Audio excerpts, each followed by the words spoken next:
David, thank you. You're listening to Business Matters on the BBC World Service. Coming up, more business stories from around the globe, including, is it right to cease doing business with people if you disagree with their personal views? I happen to live in a very small town in the Deep South. If you went around trying to figure out what the personal politics were, it's a sexual politics, a cultural politics of the merchants, you would never buy anything.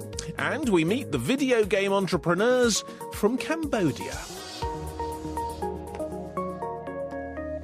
But now it's that moment in the programme where we greet, formally, a little bit more formally anyway, our guests today. Jennifer Cheng is boss of Hong Kong cosmetics company Glam-it and joins us from Hong Kong. Jennifer, I'll say good morning to you. Good morning. Happy to be here. Good to have you on the programme. And we'll also welcome Ben Gilbert, who's editor of the magazine Engadget, who I think we've spoken to last time. I think we spoke to you, Ben, was on the subject of virtual reality and technology to do with that. But anyway, very good afternoon or evening or whatever it is to you. Yes, good evening to you as well, Roger. Because you're joining us there from New York. Now, I know both of you are very interested in the whole areas of sort of entrepreneurship and pushing things forward. And Jennifer, you've got a very interesting background on this because you came into the glamour world, I suppose, the Glam-it cosmetics, but you were at one point, I think, a model, and you grew up in the United States. Tell us how it all came together for you. Sure. So I was originally an actress and a model in the U.S., based in New York after I graduated from Brown University. I was in New York and I was really enjoying myself. And then when I didn't get the role of Vanessa on Gossip Girl, I decided to take the leap, take my GMATs, and then I got a pretty hefty scholarship to Hong Kong University of Science and Technology in Hong Kong and got my MBA there. And I stayed behind and I worked at and helped to build a company called YouBuyIBuy, which was acquired by Groupon. And then e-commerce giant Be Crazy, which recently got acquired by iBuy, which then IPO'd on the Australian Stock Exchange several months ago. And then I launched a beauty subscription commerce box to 4 countries here in Asia. And then now Glam-it is my 4th company. And I'm the sole founder. We launched a patent-pending first all-in-one makeup compact with a lighted LED mirror, and we got it into Harvey Nichols and also 6 countries via another e-commerce, Luxola.com. So, gosh, that's quite a CV. Amazing. No, a lot of major turning points in that. I mean, a lot of really what we call handbrake turns almost in terms of what you were doing. Was it something always motivating you? What was it that pushed you on through that?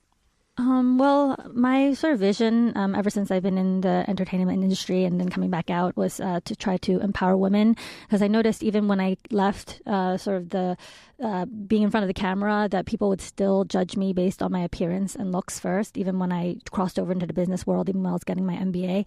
So I think, women should be able to glam up anytime, anywhere. So that's why I invented Glam Pact and launched Glam-it.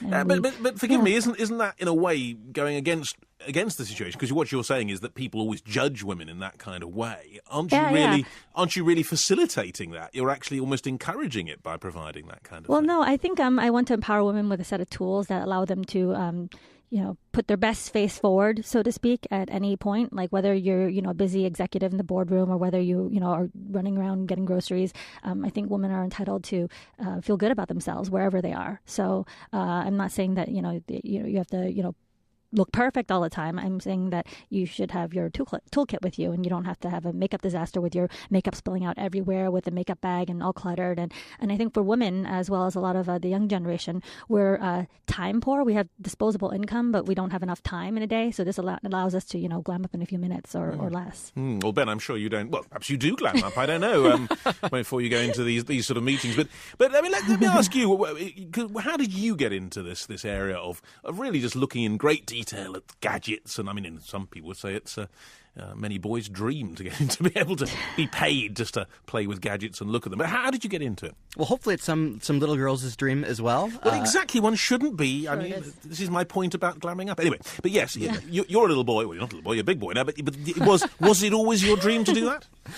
It was definitely always my dream to write about the kind of stuff that I'm passionate about, whether that's food or technology or politics or economics or whatever else. I am personally very interested in the world of video games and how that pushes technology forward. And so that's been a lot of my focus, has been not just focusing on the kind of annual releases, the big Maddens and Call of Duties, but on the kind of stuff that pushes the medium forward and also pushes the technology around that forward. Yeah, well, indeed, and we're going to get on to video games very specifically. Sure. In fact, in a little bit, the second half of the program, and particularly something which we've discovered in Southeast Asia about all that. But again, that sounds like someone who as a teenager really enjoyed playing these video games and suddenly found a way of getting someone to pay them to play with it. I mean, is it that kind of living the dream for you?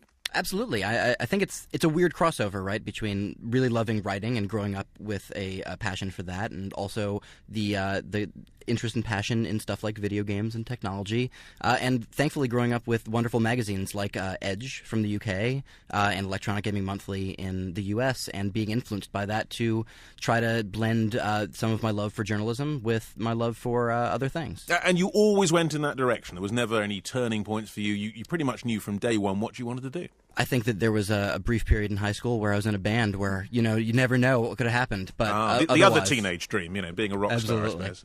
Exactly that.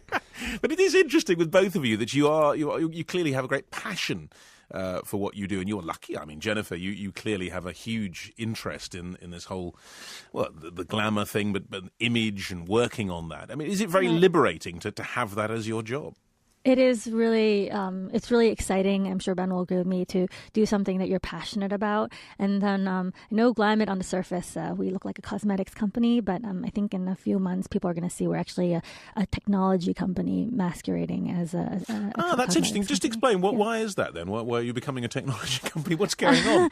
Well, a lot of people say, when girls have seen the video, I used video in a video that went slightly viral to really talk about what Glam Pact is and what the implications for today's modern woman. And some girls were saying, wow, it's like a smartphone for your makeup. And we're going to be doing sort of some moves in the mobile commerce space. And is that something, Jennifer, that are you very au fait with the technology, or do you simply say, well, it's something we need and we'll get people to do it? I mean, are you very hands-on in the technological area? I'm actually, sadly to say, one of those people that when I go near a device, it suddenly stops working. So we've all been there, yes. Yeah, we've all been there, right? But I really believe in staying ahead of the curve when it comes to technology and being able to use things. And we've utilized a lot of social media. I've been tweeting at you and Ben prior to I know, we've noticed that, which is great, and that's obviously the way of keeping through. I mean, Ben, it's very interesting. In the last few moments I was talking to you, I think 3 or 4 different tweets from Engadget appeared there in my inbox. I mean, you have to be completely up with that.